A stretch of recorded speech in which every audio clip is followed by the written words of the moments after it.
So sa ating pong Sunday School, pinag-aaralan po natin ang buhay ni Pablo.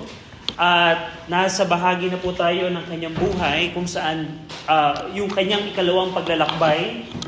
Kunin niyo po ang inyong pong mga blue notebook at buksan niyo po sa map 120. Sa inyong pong map number 120. Ito po ang mapa ng naging second missionary journey po ni Apostle Paul, kung saan si Pablo ay nagmumula sa Antioch. Naglakbay po siya sa Cilicia, sa Syria, upang i-strengthen yung mga existing na simbahan. And we know na yung mga simbahan na ito ay most probably na-established during the early ministry of Paul sa Cilicia. At dito, natagpuan nila, pagkatapos nilang not only na-strengthen yung mga simbahan, ibinalita din ni Pablo sa mga simbahang ito yung decree o yung letter na ibinigay ng Jerusalem Church regarding sa Judaic heresy. At dito nagpunta po si Pablo kasama po si Silas sa Galatia, dun po sa mga simbahan na kanilang in-establish ni Barnabas during the first missionary journey. At dito sa region ng Galatia, natagpuan nila si Timothy na disipulo ng Panginoon na most probably na-save siya and nabaptize siya during the first missionary journey. At si Timothy ay sumama kina Pablo at kay Silas sa kanilang paglalakbay. And then the team intended to go to Asia, especially sa mga syudad ng Ephesus, Colossae, Laodicea, pero alam natin na pinigilan sila ng Banal na Espiritu. And then because of that, they intended also to go to the region of Bithynia. Yung Bithynia po, yung purple region sa itaas ng inyong mapa, they want na pumunta din doon. Pero we know na through a vision, ang Panginoon ibinigay sa kanila yung layunin ng Panginoon sa kanila na sa Macedonia sila pumunta. And then we understand, we already know na dun sa vision na nakita ni Pablo, merong isang lalaki na humingi ng tulong sa kanila na taga Macedonia. And because of that, they confirm na kalooban ng Panginoon na hindi pumunta sa Ephesus, sa Bithynia, at pumunta sila sa Macedonia. And we know, ang first stop ng kanilang Macedonian trip is city of Philippi. Ang city of Philippi po, mayaman po itong syudad. Marami pong gold mine sa Philippi, kaya napakayaman po ng church sa Philippi at yung mga tao sa Philippi. At isang first convert po nila doon ay si Lydia. At si Lydia po ang ginamit ng Panginoon upang yung church sa Philippi ay ma-establish. Meaning, yung bahay ni Lydia ang pinagamit niya upang magtipon ng mga mananampalataya. And alam natin yung insidente ng isang damsel o maidservant na merong spirit of divination, nakakapanghula siya, at pinagkakakitaan siya ng kanyang mga master. At nung na-troubled yung na-annoyed si Pablo sa sinasabi nung damsel na ito, kinas out niya yung spirit of divination sa kanya. And we understand na nagalit yung kanyang mga master, and because of that, pinersecute sila, nakulong si Paul and Silas, at sa presinto, yung Philippian jailer at yung kanyang pamilya ay na-save. At nung nakalaya sila, they decided na umalis ng Philippi dahil yung mga tao ay pinipersecute sila. And Paul and Silas went to Thessalonica. Now, dito naman sa Thessalonica, kilala natin yung bahay ni si Jason. Si Jason naman yung Kristiyano na sa tahanan nila, natitipon yung mga mananampalataya. And sa Thessalonica, merong persecution pa rin ang naranasan nila. Kaya si Paul and Silas tumakbo papuntang Berea. And then sa Berea, napatagpuan nila dito yung mga Hudyo na more noble sa mga taga-Thessalonica because they received the Word of God. At hindi lamang doon, they examine ang Old Testament para ma-confirm na yung sinasabi ni Pablo ay ayon nga sa Old Testament. And then what happened is yung mga Hudyo ng Thessalonica na pumunta sa Berea upang habulin si Pablo. At dahil doon, si Paul ay na-force na umalis ng Berea at pumunta ng Athens alone. And last week na pag-aralan natin yung time na in-spend ni Pablo sa Athens. At nakita natin na yung mga Athenians ay devoted sila sa idolatry. At si Pablo nagkaroon ng preaching sa Mars Hill upang i-preach ang repentance, i-preach ang judgment ng Panginoon, i-preach ang kailangang gawin ng tao upang makatakas sila sa judgment ng Panginoon. And there where we stop sa Athens. Now, as continuation ng ating lesson, titingnan natin kung paano si Paul ay nagpunta sa Corinth. Yung Corinth po, doon po sa inyong mapa, nakita niyo po yung Achaia, yung region of Achaia. It's the province of Achaia. Nung time po ni Pablo, ito po yung mga probinsya ng Roman Empire. So yung division po, yung mga boundaries ng ating mapa, it reflects po yung mga provinces of the Roman Empire. And there's a province of Achaia. Iba po siya sa province of Macedonia. Remember, ang third missionary journey, nakafocus yung evangelism ni Paul sa Macedonia and Achaia. And natapos na siya sa Macedonia, and ngayon, sa Achaia, first stop niya is Athens, pero most probably, walang church na na-establish dun si Pablo. Most probably. Pero, yung second city na pinuntahan niya is yung Corinth. Dun po sa mapa ninyo, mapapansin niyo po yung syudad ng Corinth. At yun po yung pag-aaralan natin this morning. Go over in Acts 28. In Acts 28, Acts 18 rather, in Acts 18,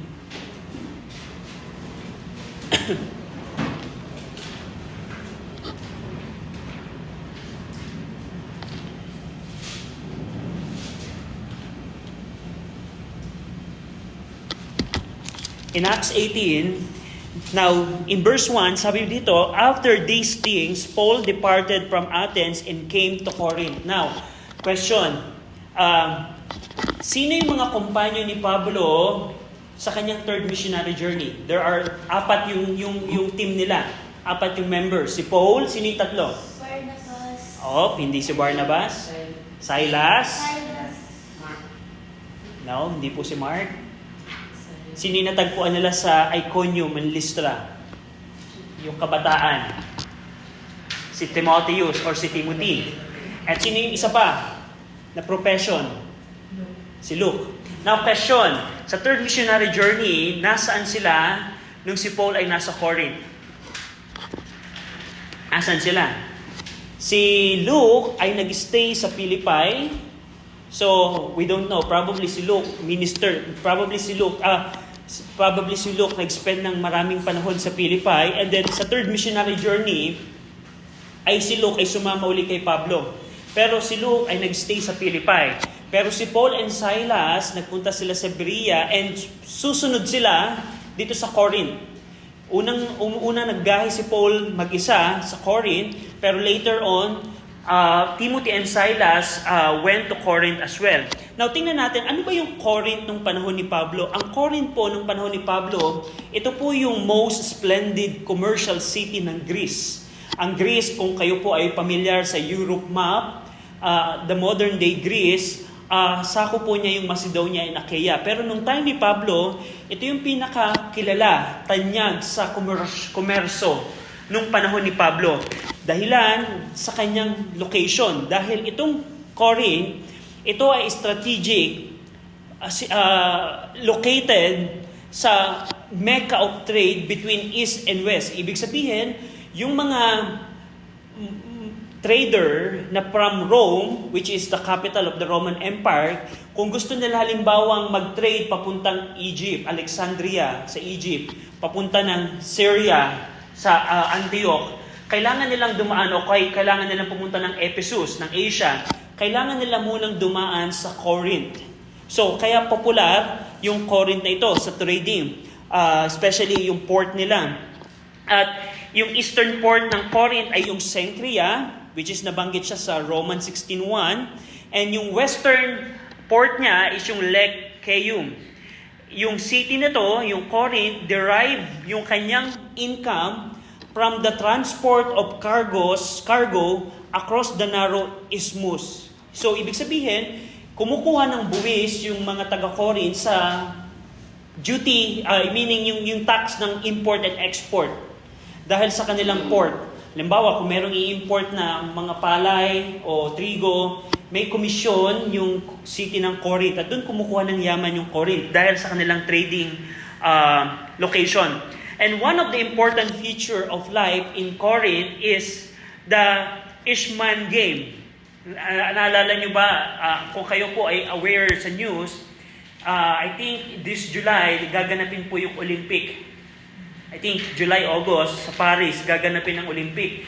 At nung panahon ni Pablo, meron silang parang Olympic na ginaganap, which is sa Corinth, which is tinatawag nilang Isthmian Game, na ginaganap to every year, which they dedicate to Poseidon, yung kanilang Diyos-Diyosan ng dagat. Kaya, kung mapapansin nyo halimbawa in 1 Corinthians 4:9, yung sulat ni Pablo sa 1 Corinthians is in-employ niya yung athletic metaphor sa kanyang sulat. Halimbawa, in 1 Corinthians 4:9, "For I think that God had set for us the apostle last," 1 Corinthians 4:9, "For I think that God had set forth us the apostle last, as it were appointed to death, for we are made a spectacle unto the world and to the angels and to men." Para silang atleta na pinapanood ng maraming tao. Halimbawa pa, in 1 Corinthians 9, verse 24 to 26. 1 Corinthians 9, 24-26.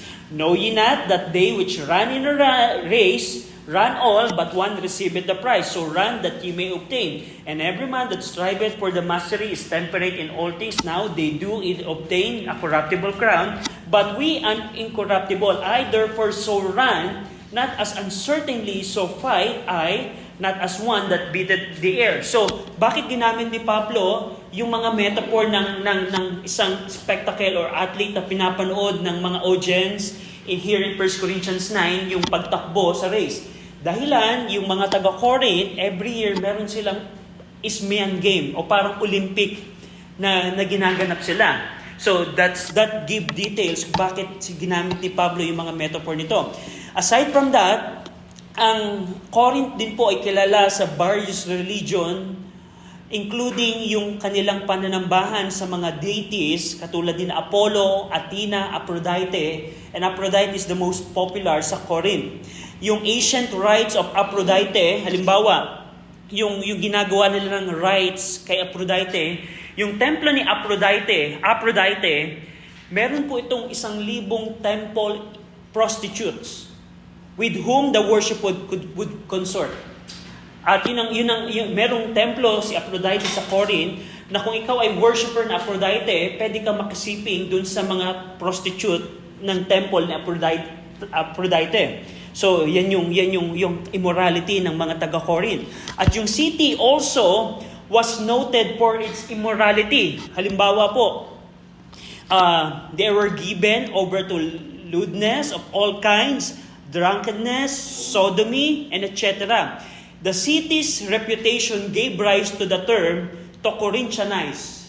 I don't know kung ito po ay napakinggan nyo na, pero kung yung term na halimbawa to Corinthianize, ang ibig sabihin po nito is applied to gross immorality. Halimbawa, to Corinthianize, meaning gawin mong immoral yung isang bagay, yun yung ibig sabihin ng to Corinthianize. At yun ay naging bansag sa Corinth dahil sa kanilang gross immorality ng buong bayan. At yung syudad ng Corinth, ito ay dinescribe na seaman's paradise, a drunkard's heaven, and virtuous women's hell. Dahil lang sa immorality. And guess what? Kung titingnan natin ang sulat ng 1 Corinthians at 2 Corinthians, guess what? Puno ito ng rebuke ni Pablo sa immorality. Well, because yung mga taga-Corinth, of course, nasasave yung mga Kristiyano sa Corinth, pero they tended na makiayon sa kanilang dating pamumuhay. Kaya, it gives us the context ng book ng 1 Corinthians. So, we're going to see that later on. And yan yung background ng Corinth. And ngayon, sa gitna ng kadiliman ng syudad ng Corinth, ito si Pablo, pumasok sa Corinth at plano niya, at dito, ipinangaral niya ang Ebanghelyo. Now, tingnan natin po ang Acts 18. Tingnan natin ano yung mga bagay na ginawa ni Pablo sa Corinth.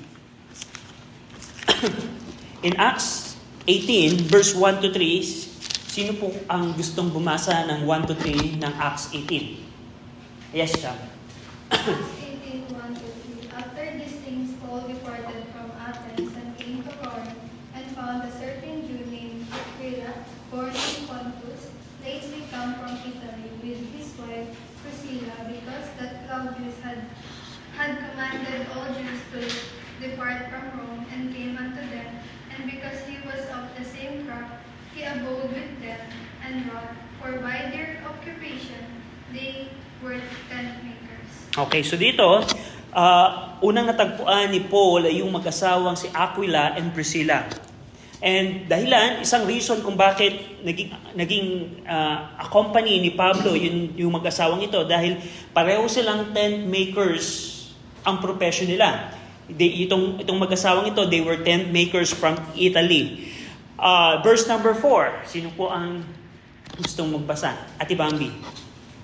Acts 18, verse 4. And he reasoned in the synagogue every Sabbath and persuaded the Jews and the Greeks. So thank you po Ate Bambi. So dito, after si Pablo, kasama yung dalawang mag-asawang si Aquila and Priscilla, ang bahagi ng kanyang pangangaral is palagi pa rin sa mga Hudyo. Kaya dito in verse 4, he reasoned in the synagogue every Sabbath and he persuaded the Jews, not only the Jews and also the Greek. Yung mga Greek-speaking Jews also was included there. At dito, in verse 5, sino po ang gustong bumasa? Verse number 5. Yes, Atila. Okay. Acts chapter 18, verse 5. And when Silas and Timotheus were come from Macedonia, Paul was pressed in the Spirit and testified to the Jews that Jesus was Christ. So dito, dumating na sa eksena si Paul and Silas.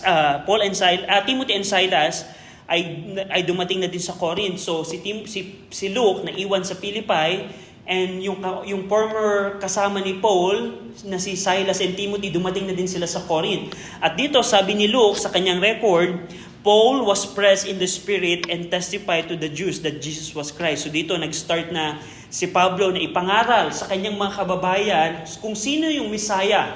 Na yung Misaya ng hinahantay ng mga Udyo ay ang ating Panginoong Kristo. Now in verse number 6, 7, and 8, who would like to read po? 6 to 8. Sister Tricia. Chapter 18, verse 6, 7, and 8. And when they opposed themselves and blasphemed, he shook his raiment and said unto them, Your blood be upon your own heads. I am clean. From henceforth I will go unto the Gentiles. And he departed thence and entered into a certain man's house named Justus, one that worshipped God, whose house joined earth to the synagogue. And Crispus, the chief ruler of the synagogue, believed on the Lord with all his house, and many of the Corinthians hearing believed and were baptized. So dito, in verse number 6, nangangaral si Pablo sa mga Hudyo na ang Misaya nila ay ang ating Panginoong Kristo. That's verse number 5. But in verse number 6, si Paul ay nakatanggap ng opposition mula sa mga Hudyong ito. Kaya ang ginawa ni Pablo, katulad ng ginagawa niyang technique sa maraming syudad na kanyang pinuntahan, pag siya ay nireject ng kanyang mga kababayan, ng mga Hudyo, ay pumabaling yung kanyang attention sa mga Gentiles. Ang sabi nga dito, Your blood be on your heads, I am clean, then hence I will go unto the Gentiles. At doon, ang mga Gentiles ay nakapakinig ng pangangaral ni Apostle Paul. And in verse 7 and 8, si Pablo ay nagstay, ay nanirahan kay Justus, who is a worshiper of God. And also Crispus, yung synagogue ruler. So, yung synagogue ruler ay na-save at naging kasama ni Pablo. And not only si Justus, not only Crispus, but also many Corinthians believed and baptized. So kung marami Corinthians ang nanampalataya at nabautismuhan, ano kaya ang ginagawa ng mga taong ito na nabaptize at nanampalataya at nabaptize? They build and establish a church. So that's very basic. So whenever na may mga mananampalatayang nasa-save at nababaptize, lagi po nating ma-associate ang simbahan. We cannot, hindi natin kayang tanggalin na nabaptize lang sila and then they are just Christian na hindi involved sa simbahan. So, hindi po yan ang biblical way na ginagawa ng Panginoong Kristo, ng mga apostol. Lagi po, kapag ka ang isang tao ay na-save, right after salvation, kalooban ng Panginoon na mabaptize, and then membership sa church. At yun ang makikita natin in Acts 18, na yung mga believers sa Corinth ay naging part ng first church sa Corinth. Now, verse 9 and 10. Yes, Ate Mikey, yeah. Verse 9 and 10, Then spoke the Lord to Paul in the night by a vision, Be not afraid, but speak and hold thy peace. For I am with thee, and no man shall set thee to hurt thee, for I have much people in this city. And verse 11 na din, isama mo na, Mikey. And he continued there a year and 6 months, teaching the word of God among them. So, thank you, Mikey. Dito, in verse 9 and 10, ang Panginoong Kristo ay in-encourage si Pablo sa pamamagitan ng isang vision na in-ensure ng Panginoong Kristo na Pablo, meron akong protection, divine protection na ibinibigay sa iyo. Be not afraid, but speak and hold not thy peace, for I am with thee, and no man shall set on thee to hurt thee, for I have much people in the city. So dito, binigyan ng encouragement ng Panginoong Kristo si Pablo na, Pablo, magpatuloy ka lang sa iyong ginagawa. Huwag kang matakot dahil kasama mo ako sa iyong ginagawa. What an encouragement na pwedeng makuha ni Pablo sa ating Panginoong Kristo. And in verse 11, Luke says na si Paul ay nagstay sa Corinth ng 1.5 years teaching the Word of God. So, 18 months, nag-stay si Pablo sa Corinth. Isang kalahating taon ang ginugol ni Pablo sa Corinth. Now, kunin niyo po yung inyong pong mga notebook. Tingnan natin yung chart. Chart ng life ni Paul. Yung pong color green na bar represent the second missionary journey. At makikita niyo po dun sa chart na yung second missionary journey ni Paul ay around 4 years.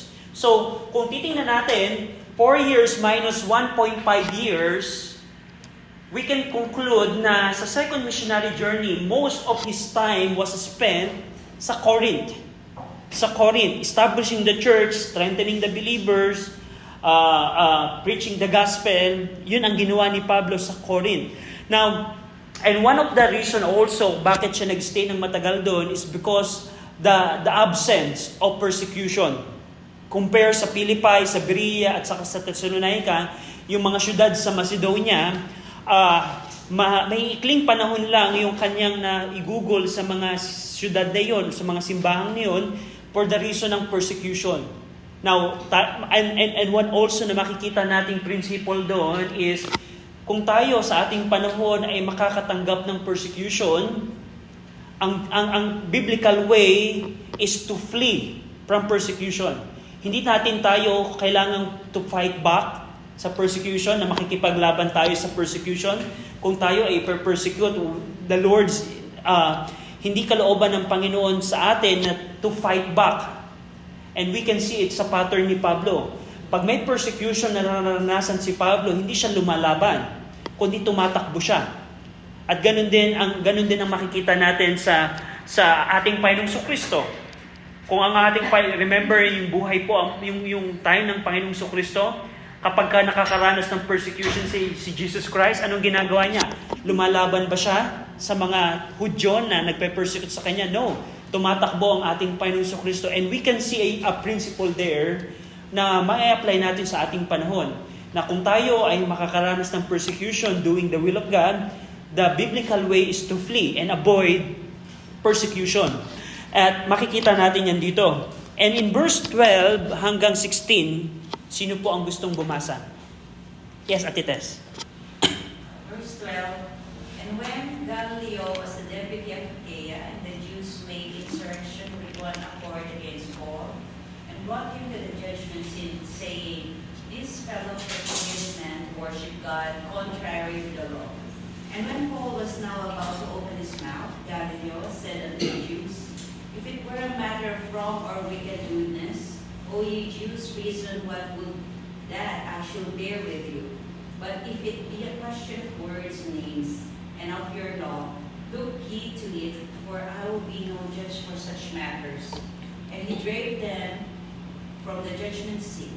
Thank you po, Ate Tess. So dito, yung mga Hudyo na nag-reject kay Pablo, ang ginawa nila, dinala nila si Pablo kay Gallio, which is the proconsul of Achaia, meaning governor ng Achaia, ng buong province ng Achaia. At dito, si Paul ay nag-appear sa judgment seat of Gallio, the Bema seat of Gallio. So dito, merong idea si Pablo na yes, nag-appear ako sa, kung makikita natin sa sulat sa 1 Corinthians, na binanggit ni Pablo yung judgment seat of Christ, which is the Bema seat of Christ. At dito, meron siyang naging idea for the reason na nag-appear siya hindi sa judgment seat ng Panginoong Kristo, kundi sa judgment seat ni Gallio. Which is, merong makikita natin yung similarity kung paano niya ginamit yung judgment seat of Christ sa kanyang sulat. Pero dito, ang eksena, yung mga Hudyo, inaakusahan si Pablo ng unlawful worship na pinapangaral ni Pablo. Pero si Gallio, alam niya na ito ay matter ng Jewish religion, kaya ang ginawa ni Gallio, dinismiss niya yung kaso.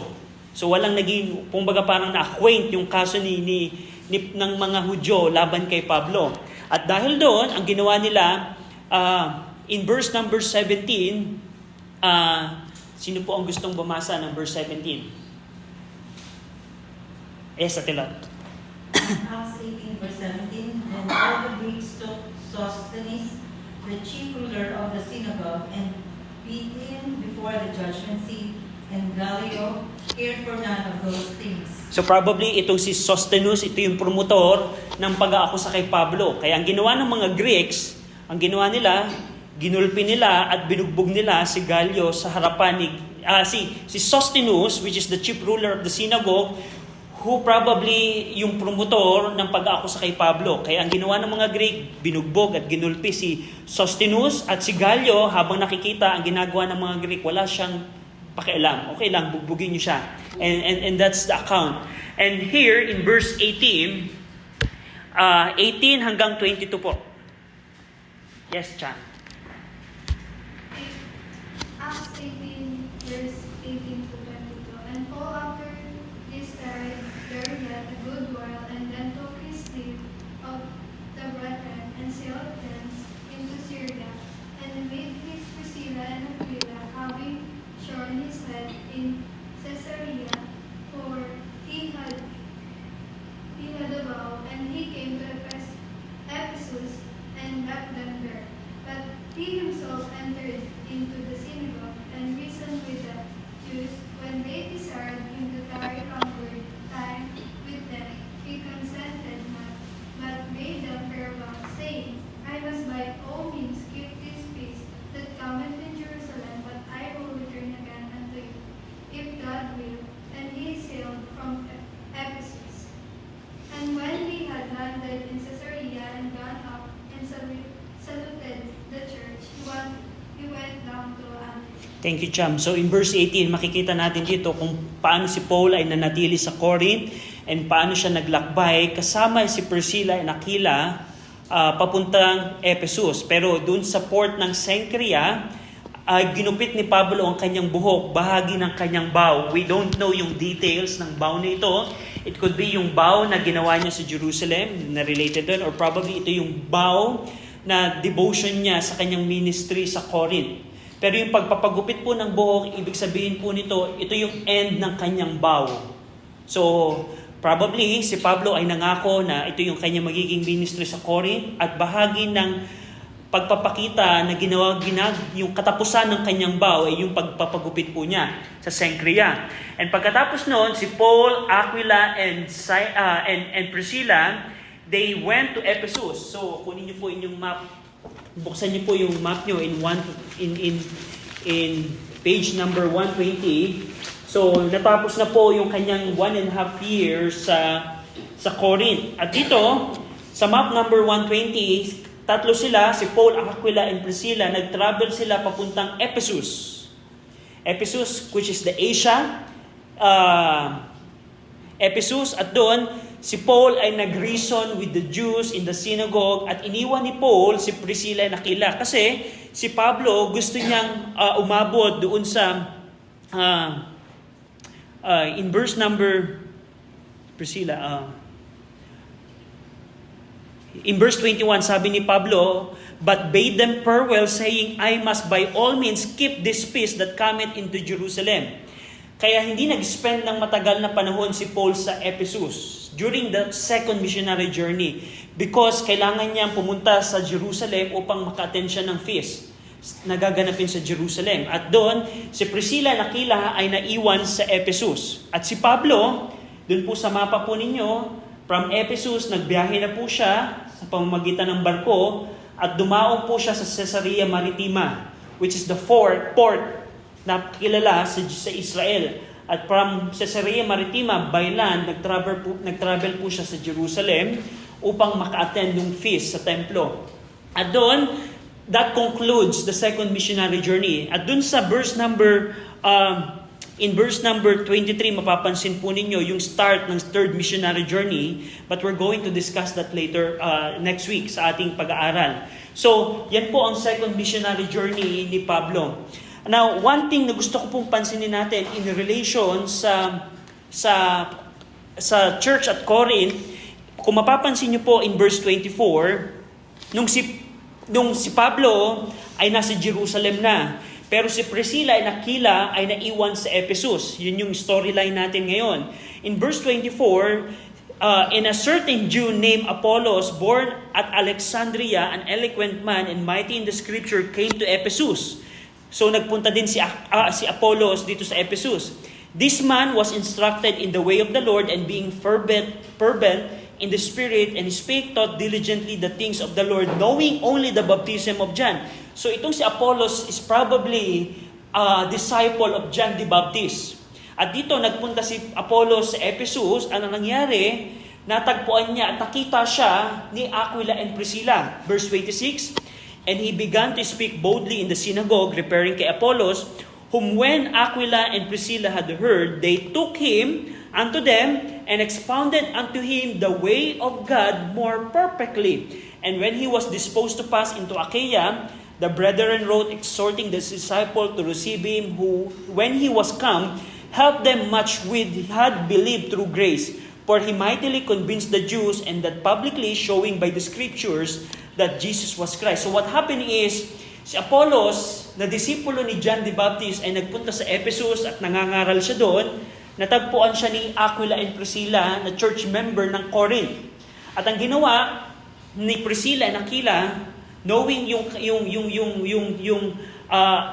kaalaman ni Apollos, si Aquila and Priscilla ang nag-disciple kay Apollos. So that's what happened. At si Apollos naman, he decided na pumunta ng Achaia pabalik. Probably kasama nila si Priscilla and Aquila. At doon si Apollos nag-minister sa church at Corinth.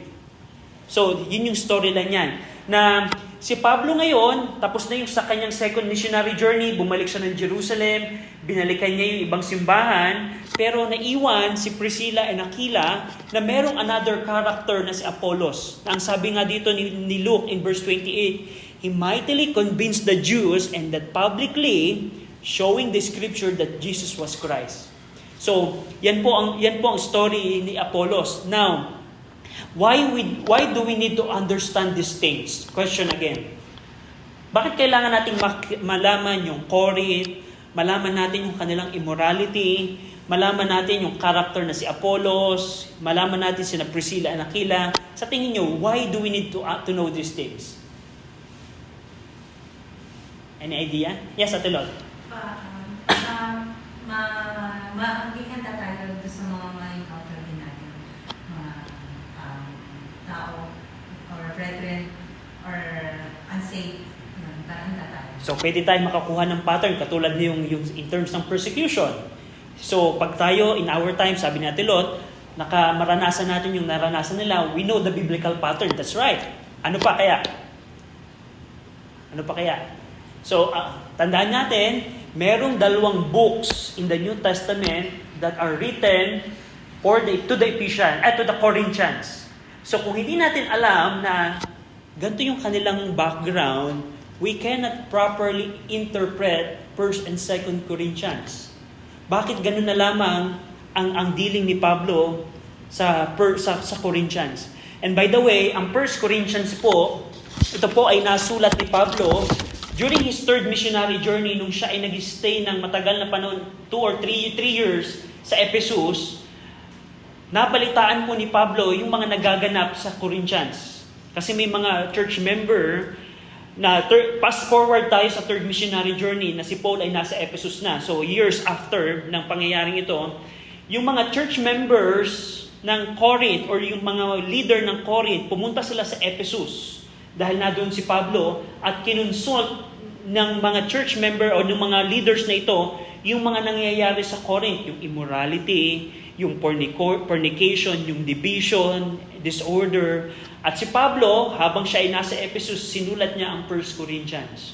Ang 1 Corinthians po is, ang pinaka-main purpose ng 1 Corinthians is to correct the sins and errors ng mga taga-Corinth. Habang nabalitaan ni Pablo na may fornication na sa Corinth, may division sa Corinth. Kasi, naalala niyo si Apollos, character. Habang nawala si Pablo, yung mga taga-Corinth, gumawa sila ng mga sect or heresy. Yung sect is parang parties, parang mga grupo-grupo sa church. Kami ay mga disipulo ni Apollos. Kami ngayon ay dito kay Pablo. Kami ay kay Jesus Christ. Kami ay kay Peter. At ganun ang nangyayari sa church at Corinth. Talagang divided yung church at Corinth. At yung mga leaders, nagpunta sila sa Ephesus upang i-consult si Pablo, and si Paul, sinulat niya yung 1 Corinthians. At ang 1 Corinthians po, tulad ng nabanggit ko, main purpose po nito ay i-correct yung sins and errors ng Corinth church. Halimbawa po, yung division. Now, tingnan natin halimbawa ang 1 Corinthians 11. 1 Corinthians 11. Marami pong errors ang rebuke at ikinorek ni Pablo sa 1 Corinthians. Halimbawa po, primarily yung division po nila.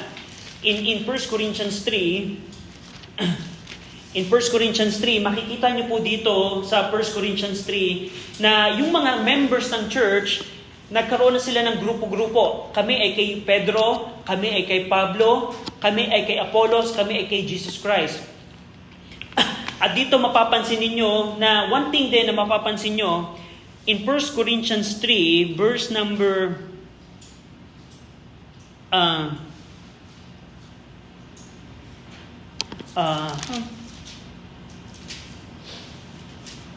I'm sorry, 1 Corinthians 1, verse 12. May request po na pakibasa po ako nito. 1 Corinthians 1:12. Anyone? Yes, Ate Bambi. 1 Corinthians chapter 1, verse 12. Now this I say, that every one of you saying, I am of Paul, and I of Apollos, and I of Cephas, and I of Christ. So, salamat Ate Bambi. So, ito na yung mga sect or heresy or grupo na nabuo sa Corinth. May iba na nagsasabi, ako ay kay Pablo, ako ay kay Apollos. Bakit nabanggit dito sa Apollos? Kasi sa Apollos, kanina sa Acts 18, nakita natin na nag-minister din si Apollos sa Corinth Church. And also, meron din nagsasabi, I am of Cephas. That is Apostle Peter. Now, ang tanong, bakit may mga tao na nagsasabi sa Corinth na ako ay kay Peter? So, we can have a biblical assumption using this verse na probably si Peter ay nagkaroon ng direct ministry sa Corinth Church. Hindi natin alam kung kailan at paano, pero ito ay nagpapakita na si Peter ay merong naging minister din sa Corinth Church. So, ito. And also, meron nagsasabing, I am of Christ. So, grupo-grupo sila. Tingnan nyo halimbawa ang 1 Corinthians 11. Ito ang napakalungkot na nangyari sa Corinth. In 1 Corinthians 11, verse 18 to 19, For first of all, when you come together in the church, I hear that there be divisions among you, and I partly believe it. For there must be also heresies among you, that they which are approved may be made manifest among you. So nabalitaan ni Pablo through the informant na nanggaling sa Corinth, pumunta ng Ephesus, nagsabi, Paul, pag nag-gather kami sa church, merong division, merong sisigalot, merong kaguluhan.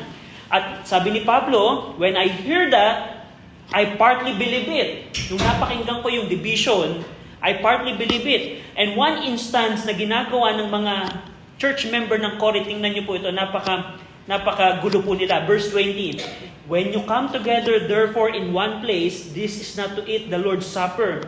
For in eating, everyone taketh before other his supper, and one is hungry and another is drunken. What? Have ye not houses to eat and to drink, or despise ye the church of God, and shame them that have not? What shall I say to you? Shall I praise you in this? I praise you not. So habang nag-gather sila, halimbawa, may gathering sa church na pack lunch sila, ang ginagawa ng mga mayayamang Corinth member na mayayaman, na meron silang pagkain, hinihiya nila yung mga church member na walang dalang pagkain. Sabi ni Pablo dito, verse 22, and shame them that have not. Yung mga habang nag-gather sila, imagine niyo, gathering ng church. Okay, meron tayong, actually, yung kasunod po nito is the Lord's Supper. Paano nila dinidespise yung Lord's Supper. Pero during their gathering, yung mga mayayamang, siyempre, grupo-grupo sila.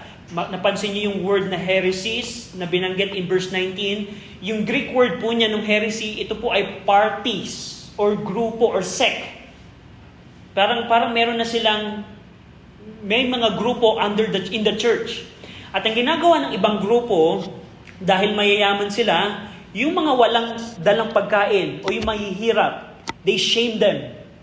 So imagine niyo gathering church, yung ibang church member may kinakain, pero ibang church member walang kinakain. At dito nirebuke ni Pablo yon. Na nabalitaan ni Pablo yon, he correct that. Yan yung pagpapakita ng division na yan. At in 1 Corinthians, Paul corrected and rebuked that. Not only that, bahagi din ng 1 Corinthians is may mga tao na kini-question, ito bang si Pablo na nagpunta sa atin years ago? Siya ba ay tunay na apostol? Siya ba ay tunay na lingkod ng Panginoon?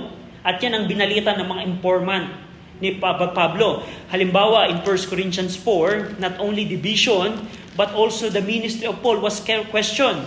In 1 Corinthians 4, verse 1 to 5, sabi ni Pablo, let a man so account of us as of these ministries of Christ and the steward of the mystery of God. Jump tayo sa verse number 5. Therefore, judge nothing before time until the Lord come, who both will bring to light the hidden things of darkness and will make manifest the counsel of the heart, and then shall every man have praise of God. Kung babasahin niyo po itong chapter 4, binabanggit lamang dito ni Pablo, yes, questionin niyo ang aming ministry. Pero I can say na kami ay ministers of Christ. Kami ay minister of Christ. At ang sinasabi niya, dadating yung panahon na malalaman ng tao kung kami ba talaga ay tunay na minister o hindi. O sino yung nagsasabi ng totoo o hindi. Halimbawa pa, in 1 Corinthians 9, bahagi ng pagke-question ng ibang tao kay Pablo in 1 Corinthians 9, 1-3. Sabi ni Paul, am I not an apostle? Am I not free? Have I not seen Jesus Christ our Lord? Are not ye my work in the Lord? If I be not apostle unto others, yet doubtless I am to you. For the seal of mine apostleship are ye in the Lord. My answer to them that do examine me is this. So, napalitaan ni Pablo sa pamamagitan ng mga informant na nagbiyahe papuntang Ephesus, Paul, may mga tao sa church na sinasabi, hindi ka daw apostle. Hindi ka daw lingkod ng Panginoon. At dito sa 1 Corinthians, dinefend ni Paul ang kanyang apostleship. Sabi ni Pablo, hindi ba ako apostle? Hindi ba kayo ang patunay na ako'y lingkod ng Panginoon? In 1 Corinthians 9. So, that's another thing na kinorek ni Paul sa kanyang 1 Corinthians letter. Division, yung mga nagke-question ng kanyang apostleship, and also fornication. Yung mga church members ng Corinth, they are into fornication now. Question, bakit ganun ang mga taga-Corinth? Bakit issue sa kanila yung fornication? Because yung syudad ng Corinth is napaka laganap ang immorality sa kanila. So kahit ikaw ay naging na-save na, dahil ito yung naging background mo, may influence pa rin ito sa iyong Christianity. At yan yung nangyari. Halimbawa, in 1 Corinthians 5, nabanggit din ang informant ni Pablo, sabi ni Paul in 1 Corinthians 5:1, it is reported commonly, nabalitaan ko na balita sa inyo, that there is fornication among you, and such fornication as is not so much as named among the Gentiles, that one should have his father's wife. So dito, nabalitaan ni Pablo, merong fornication in the church. Imagine niyo, church gathering, and then inside the church, merong fornicator. At dito, kinurek ni Pablo ang church sa Corinth dahil sa kanilang ginawa. What happened here is, go over in verse number 6. 1 Corinthians 5:6. Sabi ni Pablo dito, basahin niyo na lamang po yung whole chapter.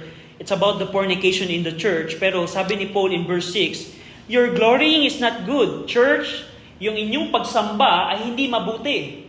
Know ye not that a little leaven leaveneth the whole lump? Ang ibig sabihin nito, dahilan sa isang member na into fornication, yung kanilang ginagawang pananambahan as a church is not good.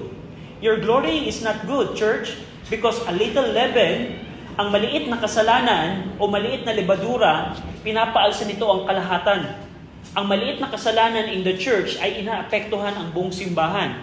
Kaya ang ginawa dito ni Paul, it's very interesting na ang ginagawa ng church to deal the fornication is lumalapit sila sa mga unsaved judge, unsaved ruler na, okay, husgahan mo yung kaso namin.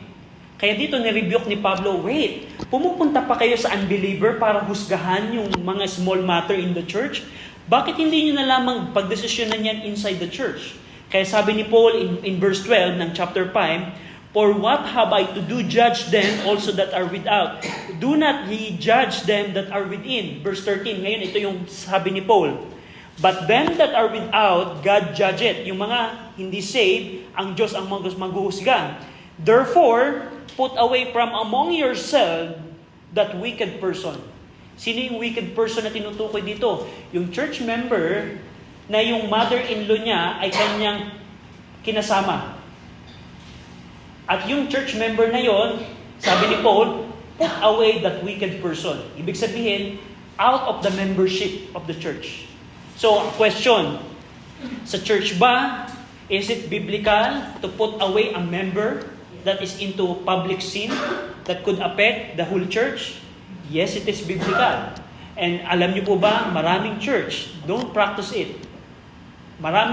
Yung church po namin before, we don't practice it, na kahit ang isang member ay merong public testimony na nagiinom, public testimony na naninigarilyo, public testimony na into fornication, adultery, they are freely accepted in the church.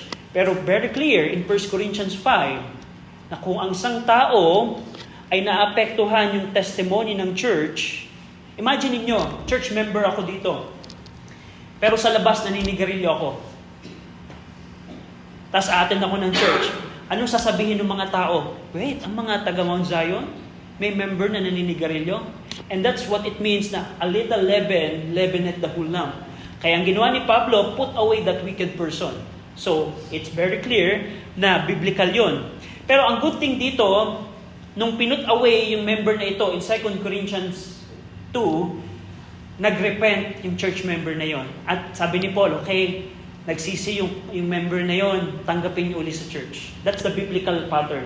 Kapag ka ang church member ay na-put away out of the membership at siya ay mag-repent at tunay na ipakita niya ang kanyang pagsisisi, that person can come back into that membership kung siya ay magre-repent. Pero kung hindi, sabi ng Panginoon in Matthew 18, consider him as a publican.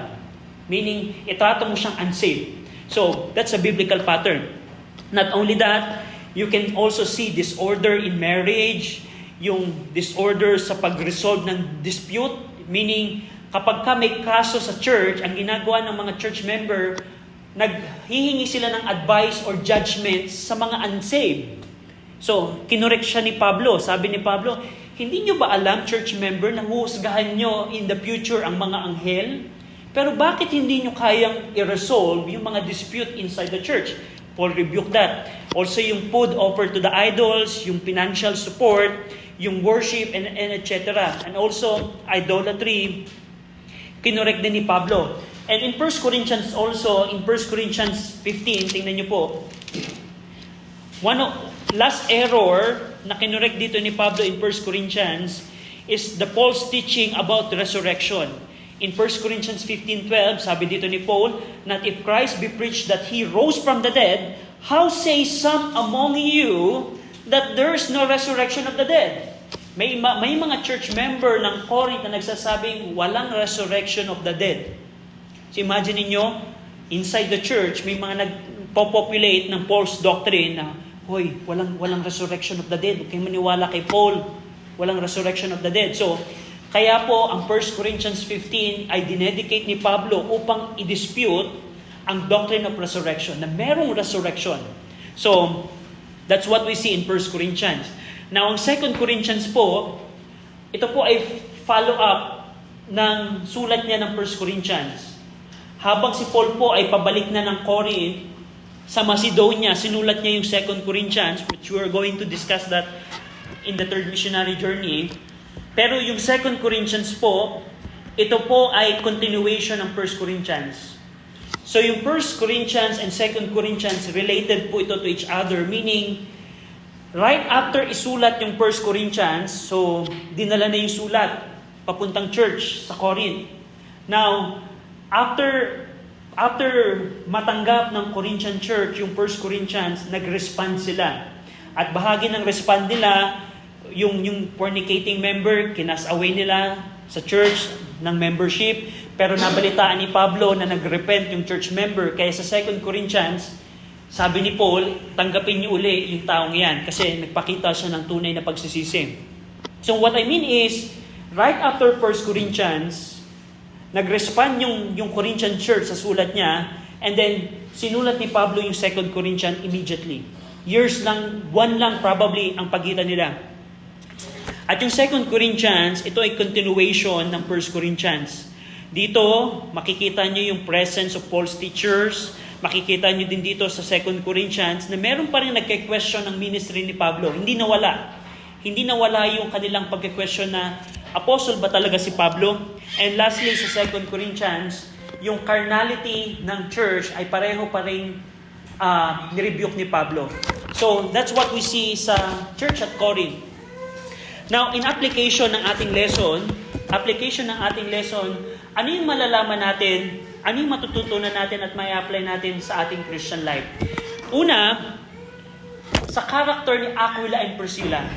Aquila and Priscilla were an example of a husband and wife team of selfless Christian service in Corinth and in Ephesus and even in Rome. Even in Rome, yung bahay ni Aquila and Priscilla ay pinagamit nila sa church at Rome. Dahil maraming church sa Rome, at one of the church sa Rome ay yung nasa bahay ni Priscilla and Aquila. Imagine niyo, husband and wife, paano sila naging dedicated sa ministry sa Panginoon. And that's in our example. Sa ating panahon, napakaganda na yung husband and wife, sila ay team ng paglilingkod sa Panginoon. Another thing na makikita natin, the lesson dito, in Acts 18, nakita natin na si Paul ay nagtrabaho sa Corinth kasama si Priscilla and Aquila kasi yung mga Corinth, Paul decided na wag humingi ng financial support sa Corinth kasi ayaw ni Paul na maging accountable siya sa perang ibinigay sa kanila. Kasi nga, nangyari, kiniki-question yung kanyang ministry. So, dito si Paul, dahil sa hindi pagsuporta ng Corinth Church sa kanyang pangangailangan, Paul decided to work for the sake ng kanyang pangangailangan. And what we can learn here is, ang preacher may need to work for the sake of his family and the ministry. So hindi mali na ang isang lingkod ng Panginoon ay magtrabaho. Kasi tandaan niyo po, kung ikaw ay tatay at ikaw ay pastor, yes, may responsibilidad ka sa church. Pero kung yung church ay hindi ka sinusuportahan o hindi ka pa kayang suportahan, paano mo i-fulfill yung responsibility mo sa iyong family? Ang sabi ng Bible, ang tatay ang may responsibilidad sa kanyang tahanan, not only spiritually but also financially. So, dito si Paul nagtrabaho, and that's also right and biblical. At the reason why I say this because may mga churches na naglo-lower down kung ang isang pastor ay nagtatrabaho while in the ministry. So, parang inaano nila, tinitingnan na mali ka pastor. Bakit ka nagtatrabaho? Full-time pastor ka. Wala nga nagpo-provide sa akin How can I provide the needs of my family? So, and that's one thing na makikita nating principle dito. Pero, once ang church ay established na, and once the church is providing the needs na ng pastor, kalooban ng Panginoon to give up the other things na ginagawa mo, dahil meron ng provision. So that's the biblical pattern. Mapapansin nyo, si Paul, ganun ang ginagawa. Pag hindi siya sinusuportahan, nagtatrabaho siya. Pero kung may sumusuporta sa kanya, full-time siya sa ministry. So, and lastly, ang tanong ko, ang Corinth church ba, siya ba ay New Testament church? Siya ba ay biblical church? O hindi? Siya ba ay New Testament church? In a way na pwede nating gawing ehemplo in our time. Tanong ko, New Testament church kaya ang Corinth o hindi? Probably sa tingin natin ay napadaming kaguluhan. Hindi yan New Testament church, hindi yan simbahan ng Panginoon. Ang Corinth ba ay simbahan ng Panginoon? Hindi. Yes. Simbahan pa rin siya ng Panginoon. Why? Kahit ganun yung kaguluhan nila, bahagi ng approach ng simbahan ng Panginoon is hindi nila tinetake yung kasalanan lightly. Yes, puno sila ng kasalanan, pero one of the characteristic of this church, of the church ng Panginoon, yes, puno sila ng kasalanan, pero hindi nila tinetake lightly ang kasalanan, ang division, ang false teaching. At in our time, paano natin ma-examine kung tayo ba ay katulad ng Corinth church, in a sense na New Testament church sila? Na kung yung kasalanan ay meron tayo sa church, is kung paano nila dinil at kinurek yung mga kasalanan, ay ganun din tayo.